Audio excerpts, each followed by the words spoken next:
Hello, today I'd like to show you a block that I've made before. It was for a quilt that I'd made, and it was a quilt that I called black, white and red all over. So I had some black based fabrics with white on them, I had some white based fabrics with black on them, and I put a little narrow, I'm hoping you can see this, a little narrow red border in there as well. And so it was called black, white and red all over. And I had done a pattern for that, which I've called Black, White and Red All Over, which is available to purchase and download from my website, gourmetquilter.com. But today I thought I'd make it up in something completely different. There's been such delicious solids around lately that I thought I'd make it in something quite different looking. And so what I'm doing is I've got 5 different colours that I'm using in the solids, plus I've used a black continually for the little line where I had the red on the other block. So I just thought I'd quickly go through how I've made that block. The block measures 6.5 inches, and I've cut out my centre squares. I've already done all my cutting for the block. I'm just going to put one block together to show you. So I've cut out some 4-inch squares for the centre, and then the little tiny narrow strip is a little border that we're sewing in, and it's only cut 3/4 of an inch wide. So I've got 2 cut at 4 inches long to go on the side. So we'll quickly pop those on. Just with your 1/4 inch seam. Now when you're working with such little pieces as this, I didn't want you to go through life thinking that everything was easy peasy. It just requires a little bit more care, that your seams are perhaps a little bit more accurate, and just keeping everything lined up nicely, otherwise you'll end up with some unusual blocks.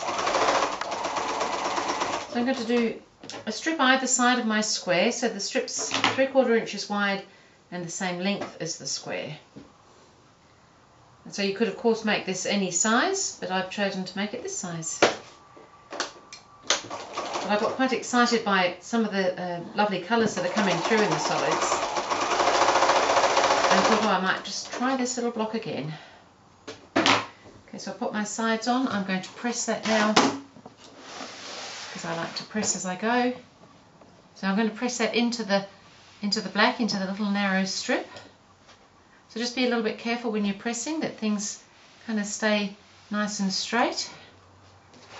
And now I'm going to put my 2 longer sides. So I've cut those 4.5 inches, which is the length I needed to go the full length now. Because we've just added on effectively 1/4 of an inch each side to a square. So these bits are just a little bit fiddly to sew with, but as I said, if you just take a little bit of time, it's really not so hard, as you can see.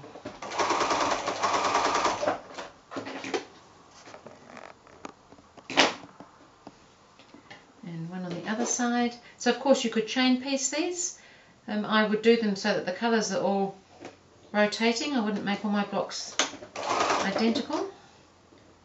As I said, I've chosen 5 colours for my quilt. So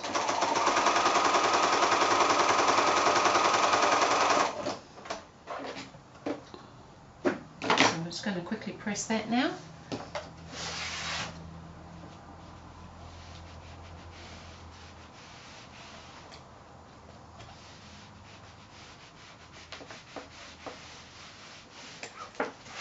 And now I'm ready to put my next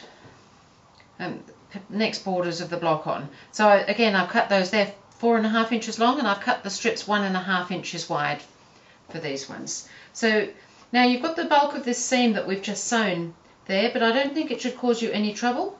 We're just again doing a 1/4 inch seam allowance, and just sew that on.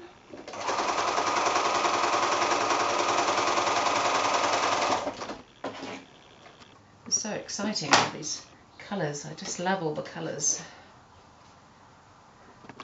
Mind you, I was pretty excited when I made the first quilt in the black, white and red all over. Quilts are just exciting.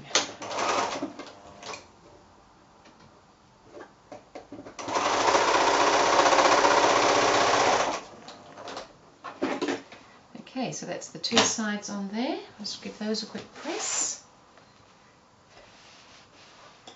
And you see you've just got a narrow little 1/4 inch wide band of black in there, which is quite nice. Just emphasises that little square, and now I've got the other two sides to go on, and they're cut at 6.5 inches long, and they're also 1.5 inches wide.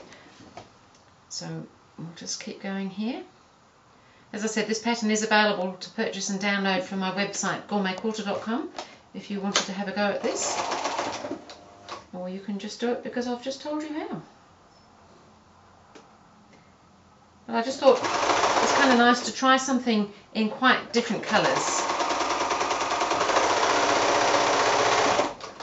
to what the original thought pattern was. So very often it can be very effective to do something that looks totally different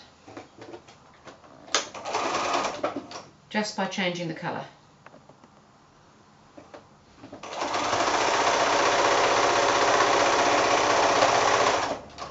Right, that hasn't taken so long to do, and if you were doing several you probably would chain piece them, so it would be pretty good.